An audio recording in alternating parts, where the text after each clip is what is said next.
Hello,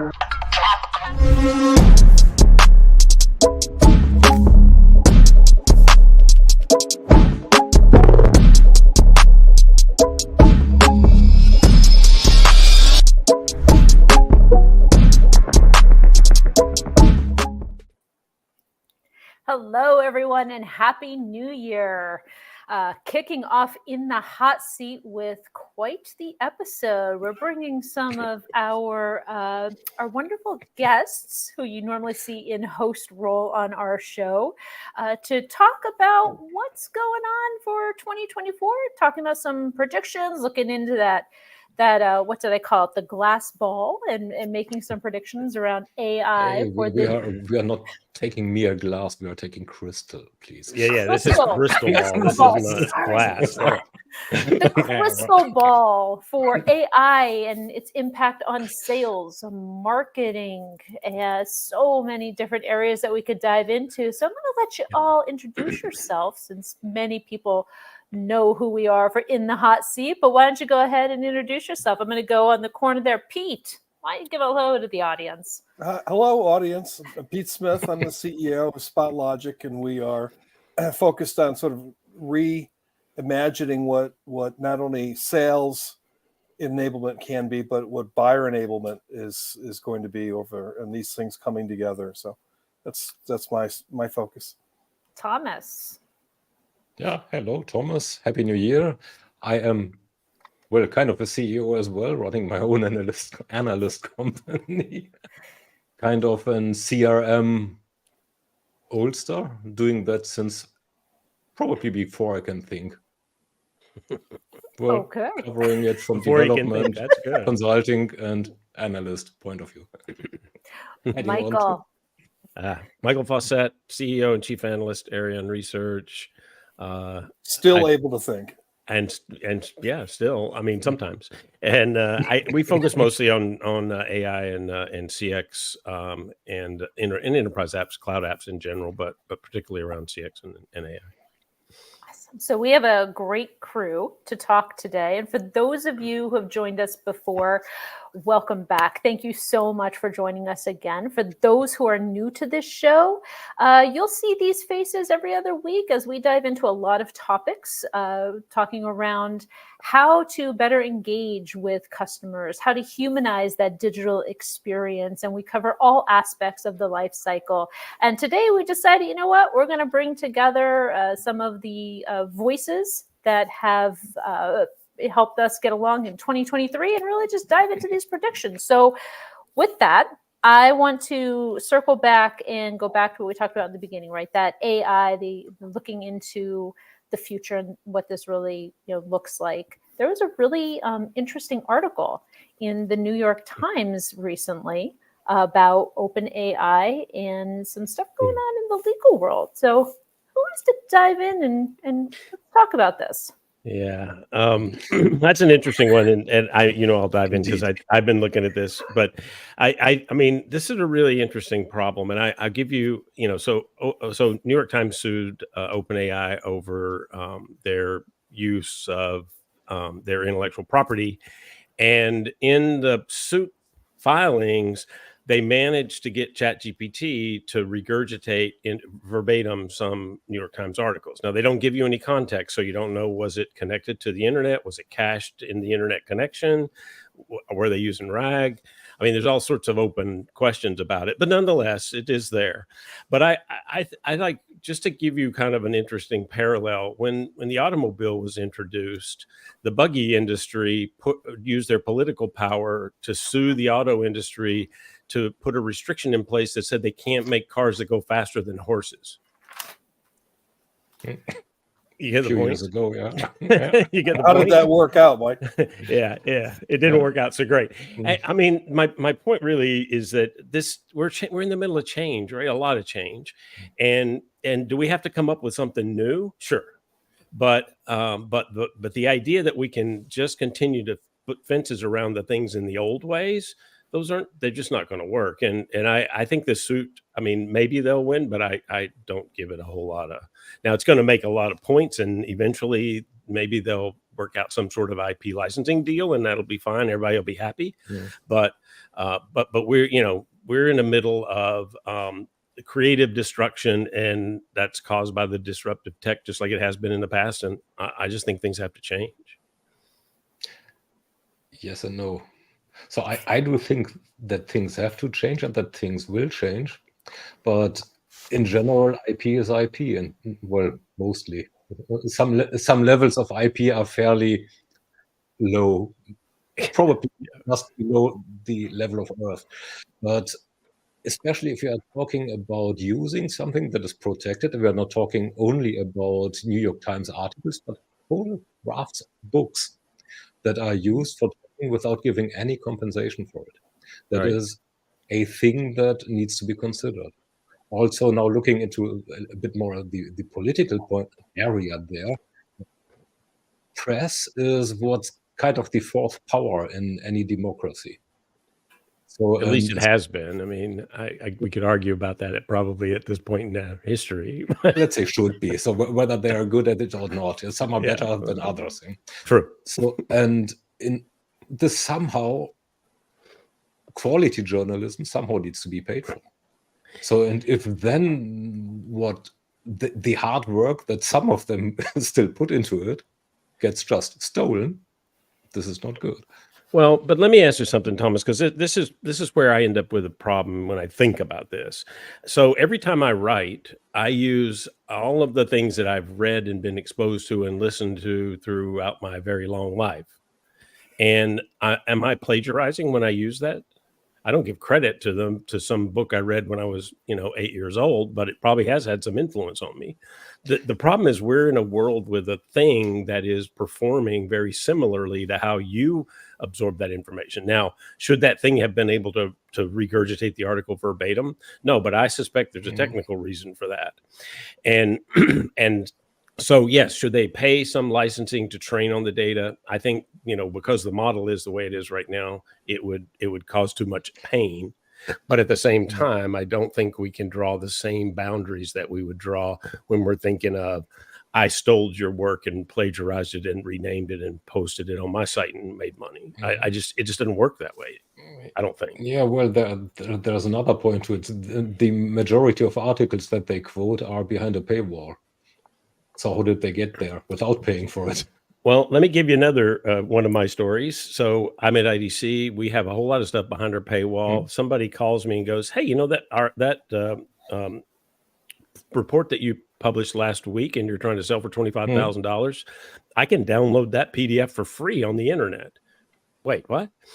I started doing searches and found out that about 90% of the stuff that we posted behind our paywall had been posted somewhere for free. So it gets to be a little squishy about who and what and when. And like, it's tough with the internet the way it is today. That's my 2 cents is I think that the way that we are going to make money is going to change radically. That's fair. Right. And what the New York Times could be getting paid for in the future is not their IP per se, what they wrote, but that it is theirs, that it's proven to be a New York Times source as opposed to some bot in, some foreign land that just made stuff up. And so you're be paying for truth, or at least, their perspective on it. Their version of truth, yeah. Right. Yeah. Well, at least a verified Some source version. of content as opposed to the content itself. Yeah. See, and that is probably what they want to achieve. That's probably what they want you to look achieve. look at what we've seen with streaming music, streaming video. I mean, all of these things have been disruptive, and they had to modify the models to accommodate the new technology. I just think that's where we are now. We have to start to think about this in a different way. It doesn't mean that I don't think New York Times is due some compensation for it. Sure, but it's not the same as if I was stealing that. I just don't see how anymore. Take 2 other examples. Spotify, as far as I am aware of, is not profitable, although they extort their artists. And then let's look at Napster. They Well, I don't didn't exist say that. anymore. I didn't say that the For- streaming industry had figured it out yet. I just said that it was No, disruptive. so well, it's not. No, but it's the same use case. It's basically the same Yeah, scenario. no, it's very similar. Well, the only difference is that it's the exact work, right? So I'm not listening to a song that's based on remixed of all the songs in the world. I'm listening to the song, right? How much So that's of a this little is, different. how much of this is just an artifact of we're moving from analog to digital? Hmm. And when you move into that realm, then it seems like all the past bets are off as to what the rules of the game are. Yeah, I mean But- that is creative destruction in a nutshell. Well, the rules of Yeah, the well- game change pretty much daily. Yeah, Right, I that's a mean- truth. Yeah, and my understanding at least is that the music industry, like Aerosmith or whoever, AC/DC made so much money on albums years and years ago that they didn't have to tour, but they did anyway, just for the social life. And now, musicians basically have to tour because they're not making That's any where they money make the from money. Yeah. iTunes. So their business Well, model has changed Mhm. for the worse They're from their called Taylor perspective. Swift. Right? Well, or maybe not. I mean, I don't know. Maybe they enjoy touring all the time, and Yeah. right? But the talking well about what Jody just said. So the rules are definitely changing. Question is whether they are changing for the better or for the less scrupulous one.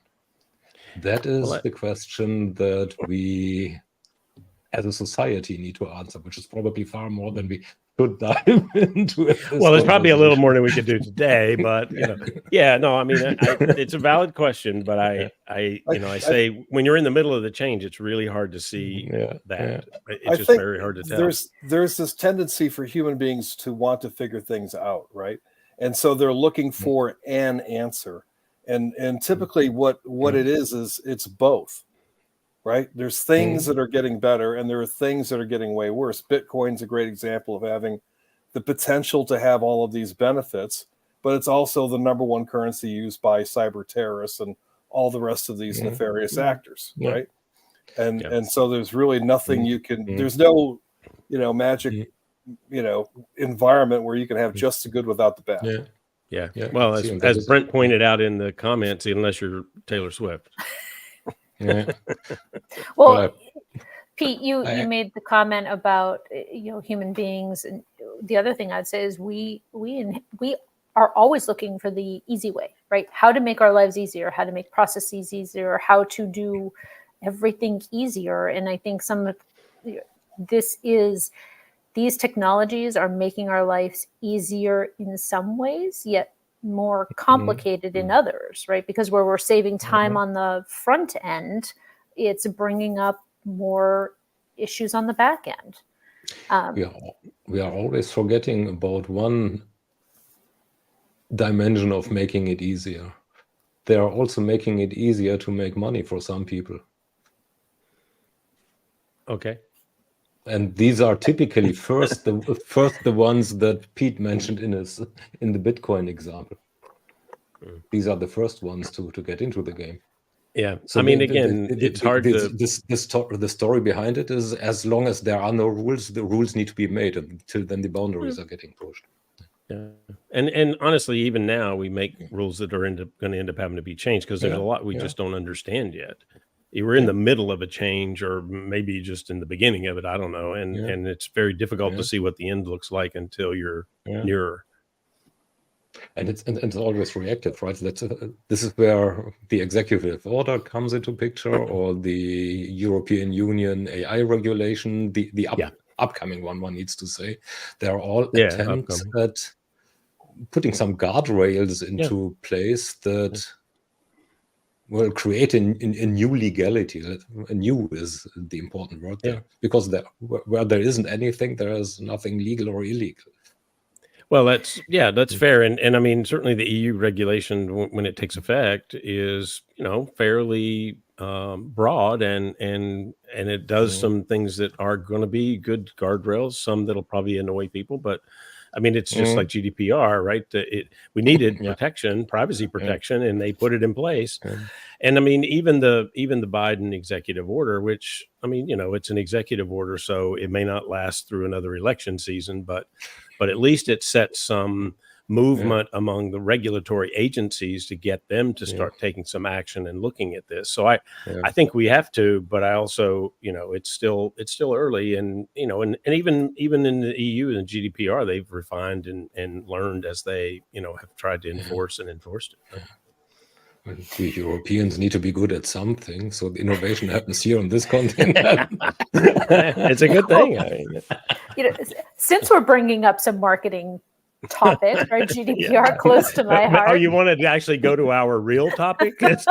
Oh, well, nice. Well, let's dive into some of those areas, shall we? And talk about, since marketing is near and dear to my heart, I'm going to start off with that one, right? Talking about what impact is AI having on marketing and marketing strategies? And Pete and I were talking, in the pre-session, we were having some conversations around. It is, in my view, it is opening up a lot of opportunities for us to change our processes, to expedite our process from lead to conversion to a closed opportunity, right? I do believe that leveraging these tools properly, we could shorten the sales cycles that became elongated last year. We all know, stats across the board show that sales cycles were elongated. Well, let's leverage this technology in the right way to help shave off some of that time. I think it's going to make us more educated as well in our responses, and it's going to force us as companies to really think through, going back to the idea, Pete, we were talking about that customer experience. To me, the AI tools need to come into play to help bring us further along in the process and in our responses back to our prospects, right? We no longer think about those prospects entering the engagements with us as being at the start of their journey. They're not. Again, by the time they raise their hand, they've done their research on you, right? So why am I sending out an intro email being like, "Hey, here's company ABC, and this is what we do"? Well, no kidding, right? That's why I interacted with you. Yeah. I mean, I think that's the real opportunity, Jody, is that we're, for marketing, right? I mean, we can start to move into a dynamic world where you could individualize instead of just kind of broad segmentation. You could get down to the customer and even test out, the interactions in a digital twin, sort of synthetic customer way to even know that the things you're going to do are going to work before you do them. I mean, there's a lot of opportunity, and it's not just productivity. Although last year, we did several shows to talk about all the difference in productivity gains from generative AI, and there's been a lot.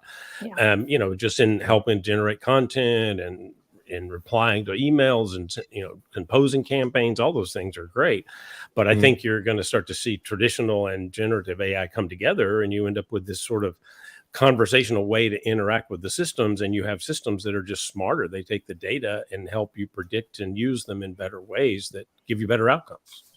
Oh, Thomas, he said your words, conversational. Yes. Conversational engagement. I knew he'd like it, so I threw it in there. I threw it in there for him. The conversation is the new UI. I'm saying that since 2016 or 17, maybe. But well, you were a prophet there, but now it's well, I should have made a business around it.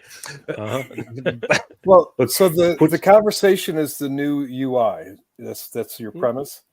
And well, the new UI is conversational. That's a different sort of slightly different twist. Yeah, slightly different twist.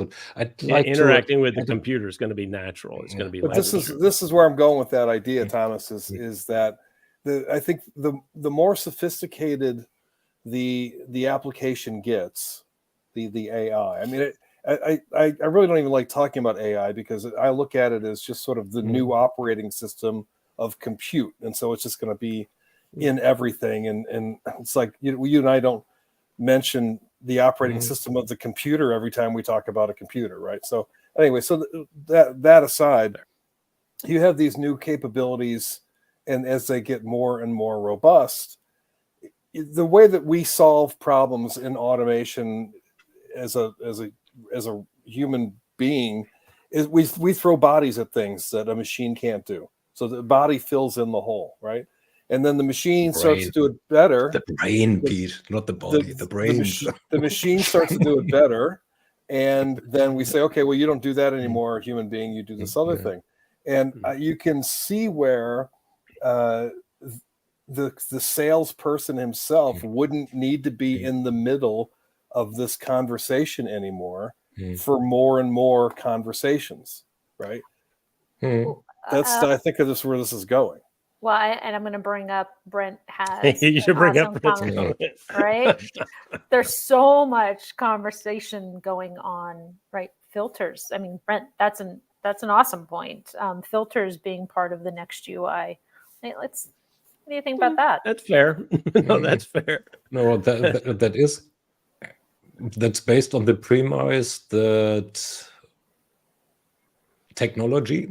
generative technology is used as per the simple use cases. Blast out stuff faster instead of smarter. So that's to the point that you brought earlier. Yes, there's tremendous potential to become more efficient, more personalized. Right now, the opportunity that is there, that what got dubbed by a Gartner with this yuck term hyper-personalization, I'm still shivering, can actually become hyper in terms of, let's make it ultra, individualized. Yeah, so it just can become individualized, because right now we have not only the compute power at hand, but also the algorithms at hand that give us as marketers and as salespeople, the opportunity to address Jody as Jody in moment, as Pete in moment. Yeah. And we didn't have that till recently. Well, and the data too, Thomas. That's the other and thing. the data too. Yeah, well, the data's probably there for forever and just got older. It was scattered everywhere, though. It just got stale.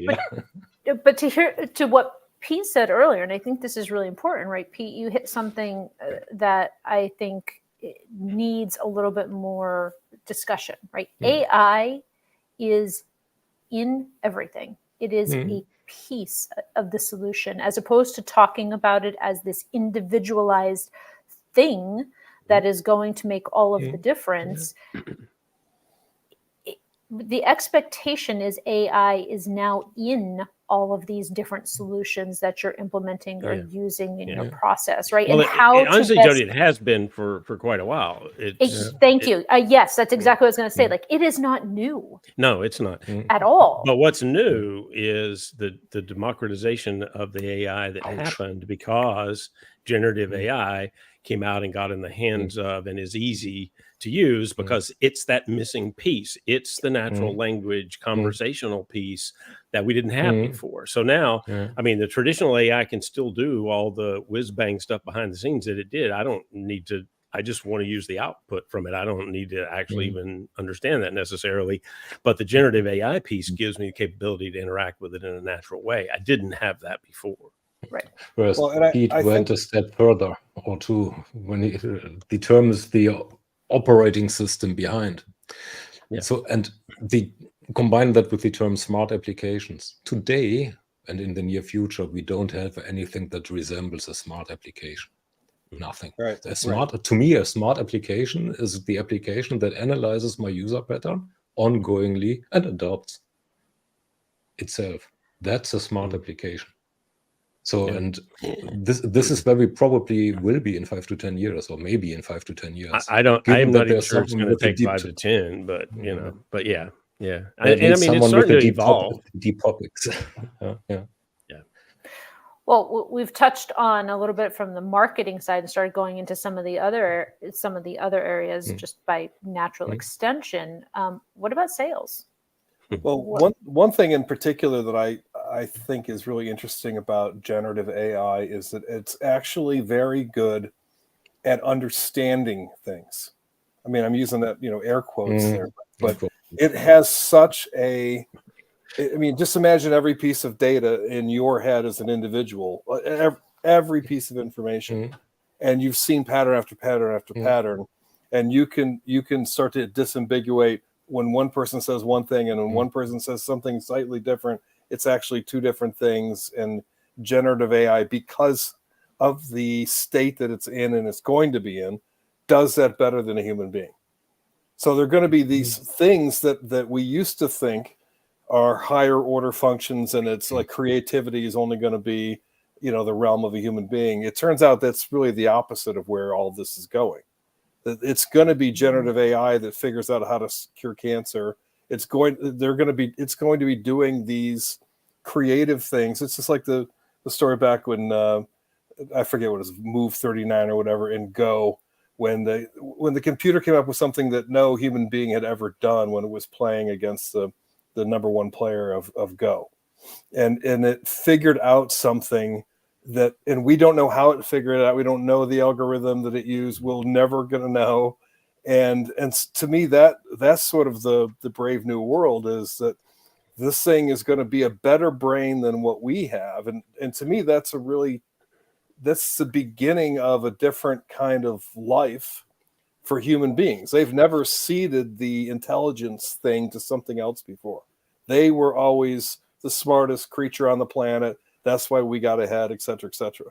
And if we are clearly not the smartest, even I've heard another good example where even if it was exactly as smart as we are, it can compute 1 million times faster than we can. So if it can just do that many computes, right, it can do 20,000 years worth of work in what it would take us 2 weeks to do. Well, think about, we had an episode last year, right? And this one still sticks with me when I think about one of our guests had an AI application in the life sciences space, and the amount of time that the AI engine was able to save on putting together the life sciences documentation was astounding. I mean, you went to hours instead of weeks, right? And yes, it's again, going back to the efficiencies, the ability to compute quickly. I almost wonder what is going to happen to the area of data lakes this year. Right? Think about where all of this information is coming from in order to be able to compute and pull information out. I think those who offer data lakes, it's going to be interesting. Mike and I had a brief discussion on that the other day, so it's not necessarily only the missed lake. it? Lake, you missed it. Hey, sorry, we do not involve you in everything we do. Shame on us. Shame on us. You'd have to do it at midnight, but go ahead. It's not necessarily only lakes, but there may and will be networked architectures as well, as we have silos, which won't be broken. So what needs to be there is a semantic layer on top. Now, the really fascinating question is, let's assume a lake. Yeah. So we put all of the data into one single lake. It comes from all sources and all kinds of differently and unprotected and unvetted sources, means it's not necessarily in sync with each other. So it might even be contradicting each other. So that is the real part. So until we don't get that solved, the value of any AI or advanced analytics tool that I put on top of it is kind of limited. I mean, data quality is always going to be the underlying problem there until we have ways. Now, the good news is that there are companies already working on automation that will in fact help you by running the QA on that data and cleaning it up for you. So it's good. And I did have one question for you, Thomas. When you said that, though, I kept thinking, is that a data lake or a data ocean, or is it a data storm? Well, that's the part that makes me nervous. Marketers probably will find the next level of exaggeration. Sorry for the pun, Rodi. Hey, we don't exaggerate. Well, Spin. How about spin? Is that the right I word? like let's call it a spin. spin. Yes. Yeah, okay. Let's agree on spin then. Yeah. So Wait, what comes did after? Thomas? What Wait, did you just agree with me on something, Thomas? Mark this Yep. date down. We Yeah, we let's should mark the probably data. we I mean, luckily we have it recorded so we Yeah. can We had replay mega, it. giga, hyper, so there's the next level looming. So we had the data lake, so maybe it's a data ocean, and then well, we even talk about data universes, right? so Yeah, what comes probably. after? But here's what you just said, right? Data is dirty. How long have we been hearing about this in the CRM world, right? I mean, CRM synonymous with dirty data. So Since before I'm in the CRM business. could data ever really be clean? Well, yeah, Especially, again, I go back to this idea of automation, right? If I was doing it and I have to depend on people to do it, I suspect no. But if I can automate this at computer speed, then I suspect yes. And that's where we're going. I mean, I did an interview with a head of product of Claire GPT at Informatica not long ago, and we were talking a lot about that exact topic, right? That data automation and processing that data with an intelligent layer is a completely different idea, and it gets you to a different place. So I'm just going to bring this up before we go into our next question because I love this, Brent. Guys, what do you think? Is this our year of agreement on In the Hot Seat? No. Well, there's a response to it. There's a response to it. But, where is that? Oh. Yeah, we'd have to change the name to In the Cold Seat. Yeah.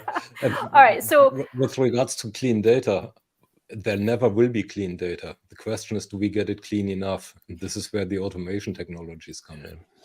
And the other question is, do we want perfectly clean data? That might be the same challenge as with bias. A bit of bias is good. Well, that's a very good segue, Thomas. Let's talk a little bit about bias. Well, let me just say one thing on that on the previous topic, which is the surveillance data that we get is very clean and increasingly accurate, right? The question that just becomes a privacy thing. Like, so if I'm recording every conversation and I'm transcribing every conversation, that's more accurate than me remembering what went on in that meeting and me putting that in CRM for somebody else to read. I mean, that's been a big reason why the data's been so bad in CRM. When you combine that with the fact I don't want to do that to begin with, right? Those two factors are very big in terms of data quality. So now you've got all this much higher quality data coming in, but for how long is that going to last? Is everybody going to be okay with the surveillance approach toward every conversation, or at some point are people going to say, "Look, I don't like that, and I'm opting out," and then California opts out, and then the UK does or whatever, and it's a. I mean, again, I think it goes back to I don't know. I think that the problem is that it is happening everywhere and in ways passive and active and in places you don't even know. So at some level, I do think we have to protect privacy. I absolutely don't, that there has to be privacy protection across all these systems, no question. But at the same time, that as long as we've disclosed this, the most accurate way to collect data is with, on a Zoom meeting is with my AI assistant that takes notes and records things for me. How different is that than what we started off talking about with OpenAI and the New York Times? Is this our IP? Like, if this was a private conversation rather than a podcast, who owns that intellectual property that was exchanged in that conversation, and who has rights to it within even somebody's corporation? Even without that assistant that helpful assistant that Michael just mentioned, if you are going as an analyst into an analyst briefing with bunches of other analysts who all voice their opinion after they are getting asked or even unasked. We sometimes are like that. Mostly not asked. Who do you think assumes ownership of this content? You're right. So many a time, these analysts who participate do not get a recording of this stuff. Yeah. Well, the number is Yeah. getting Well, it's and the happening thing, I mean, more often now, but it is. But and, Yeah. and the thing too is like we're in a business where Mm. giving that opinion in public is the way we end up making money long Yeah. term. So yeah, well, I mean, yeah, but I don't charge but for it's my, it's an answer. It's an answer to that question, right? So who takes ownership? The moment you are running your analyst, your analyst, your I'm your running my assistant, analyst. your assistant. What you basically do is you make sure that you have a transcript. But so Hmm? here's something interesting. Well, not interesting. Yeah, we'll let you know about glaring.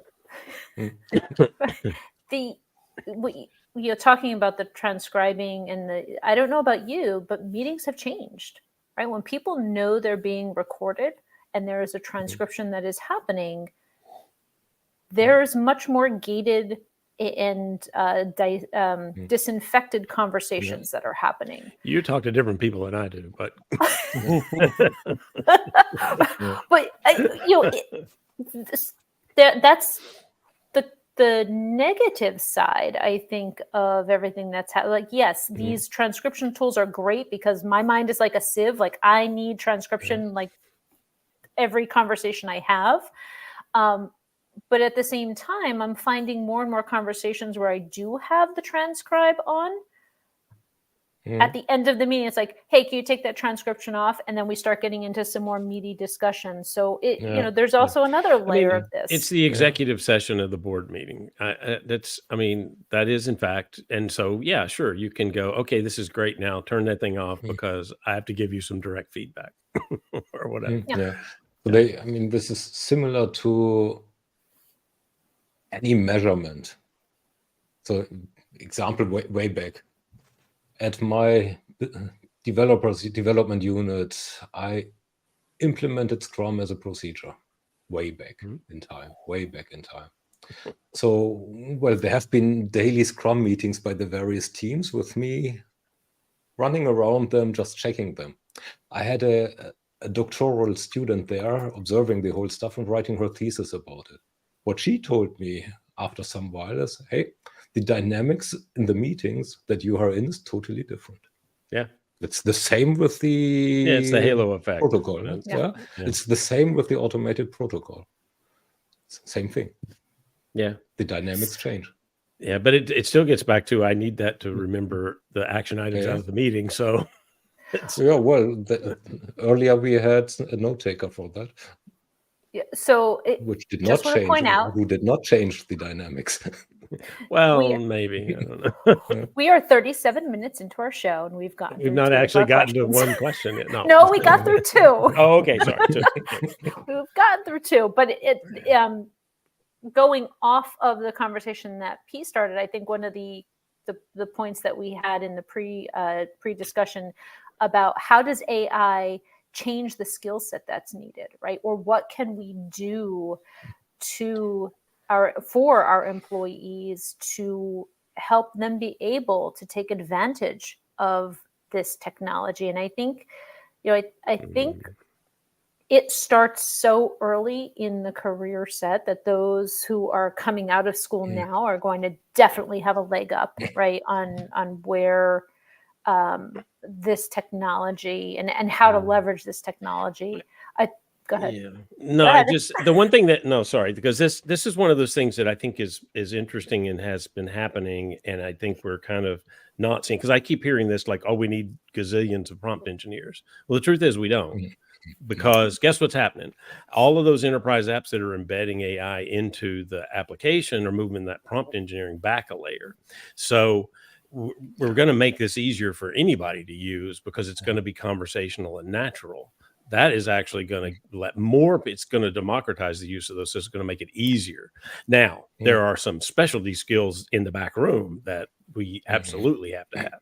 And then I guess the other thing, and this is always kind of the case, the cultural adoption of it, you're correct about the younger people that are coming out of college that have been using it since they were, that is no question, I think. But I feel like some of this is just goodness for all of us because it's just going to make it a lot easier and smarter and intuitive to use some of the systems that were not intuitive and easy before. I agree 100. Go ahead. Sorry, Pete. One thing I think is going to change finally, and I can't, it's odd to think about this, but companies don't leverage their collective expertise today. If I'm Accenture, I'm as good as the best analyst I send in there, right? Not everything that every employee knows that's part of this solution. That none of that's being captured and leveraged. So I'm gonna buy from somebody because of their collective expertise and how they help me make the best decision. And we've been sort of bolting on this idea of customer success managers, and we just bolted it onto the back end of sales. But customer success really starts at that decision. Have I considered everything I need to consider so that the thing that I buy actually delivers on that vision that I had, right? So that all of this stuff has got to be integrated. So in the same way that we have to integrate the customer experience or the buyer journey with the seller process, that has to be one model, not two opposing models. So that's got to come together.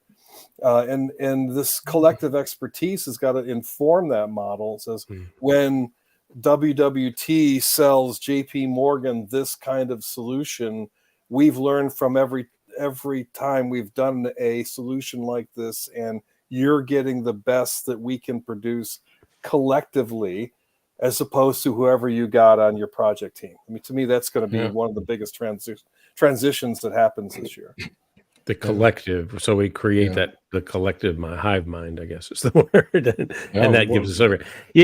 One of the guests we interviewed earlier, Jody, I think you and I did, this one was from Boodlebox, John Oates.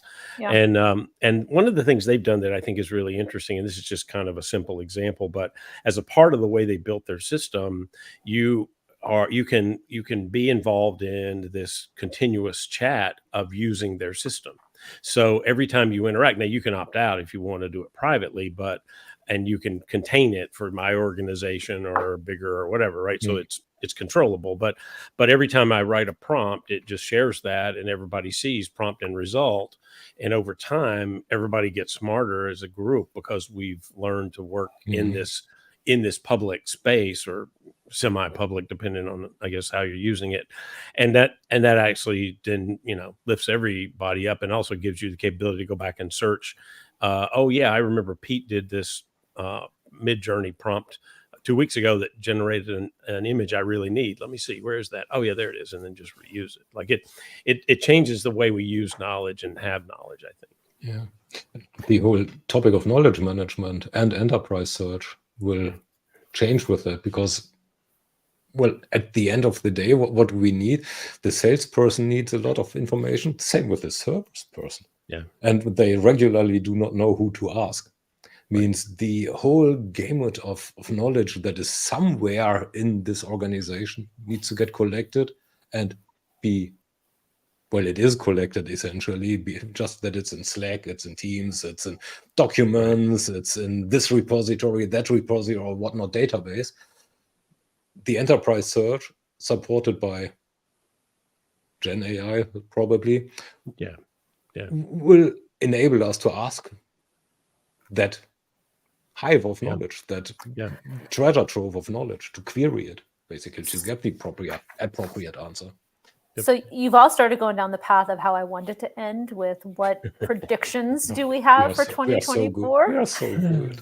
You are so ahead of the game, but I do want to look what's written there, bottom left. I want to build off something you just said, right? For me, the breaking down the silos, right? You've heard me talk in the past. I'm very big on breaking down those internal silos and making it a team as opposed to handoffs, etc.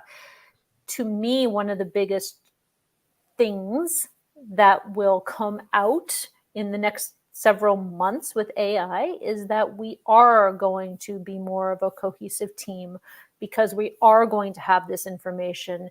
We are going to be working together in a more unified manner, because Pete, when you brought up customer success, right, that is no longer a department in and of itself. It is ingrained from start to finish in the process. And those individuals need the information that we are collecting at every phase of that journey. So to me, my prediction is we are all going to begin to work together more in a team fashion.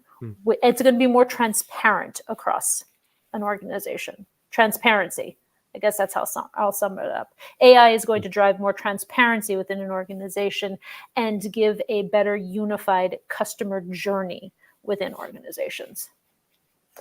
Top that one. Hard.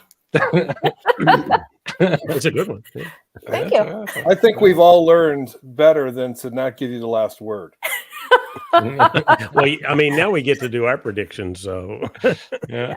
So prediction, come on, I want to hear them. Who wants to go first? You have 1 minute and 30 seconds. I'll just tag on to yours and say that because this, going back to this throwing bodies at the problem thing, so it could be that customer success manager was a temporary job, just like the 8-track tape was, or the cassette before we got to streaming music, right? We're on this journey of how do we get to this point where we have this end result where we have this much better customer experience and a much higher level of engagement and a much better understand the customer than we did before. But we're not just doing it with throwing bodies at it, vying for time with these buyers who have very little time, and we're throwing another person who also wants to have a meeting with, that just seems really clunky way of solving this, and a data-driven approach in all of its facets seems to be a much more efficient way to go there. yeah, agree. All right, well, I'll jump in. So I think I started down this path before, but I'll say it in a concise way. If you think about this across the business, I think you're starting to see the move away. Last year, we were all focused around Gen AI and productivity, even though we had tons of other AI doing things in the background. We just didn't, we were talking so excited about Gen AI. Now we start to see this become integrated across everything. So instead of productivity, we're having a systematic approach to using Gen AI with all of the other AI capabilities to give us a whole package, a whole system, a whole process of things that will be transformative to the business. And an example, or a couple examples of that, are things like dynamic customer journeys, individualization, and even this idea of synthetic customers, where we can test things in digital twin world before we actually do it, so that we can know the outcomes over time. We'll get better at this, of course, and we'll be able to predict how things are going to go, and then do the right, interaction based on the individual. I think that's the exciting thing this year for me. Thomas, last word. Famous last words. I'd like to give it a slightly different slant. So last year we had hype. Everybody talked about Gen AI because it's Gen AI. So this year we'll start talking about and looking at value generation. I personally am quite tired of hearing yet another vendor offering automated emails. I'm quite tired of it. So there will be some higher value use cases that show some real ROI, and buyers will look at that. Yeah. I want automated email deletion, by the way, if anybody's working on things. Sold, I'll buy it too. We are completely out of time and over, but thank you all for joining me today. This has been an excellent discussion. We haven't even gone through half of our questions, so we could absolutely do a second session on this. Thank you to everybody who joined us today. Pete, Michael, Thomas, you all survived the hot seat. So you're on the other side of it today. For those of you watching, if you have what it takes to be in the hot seat, if you think you have what it takes, let us know. We would love to hear from you. That is it for your In the Hot Seat episode today. Thank you so much for being with us this week. We look forward to seeing you in 2 weeks. Bye, everyone.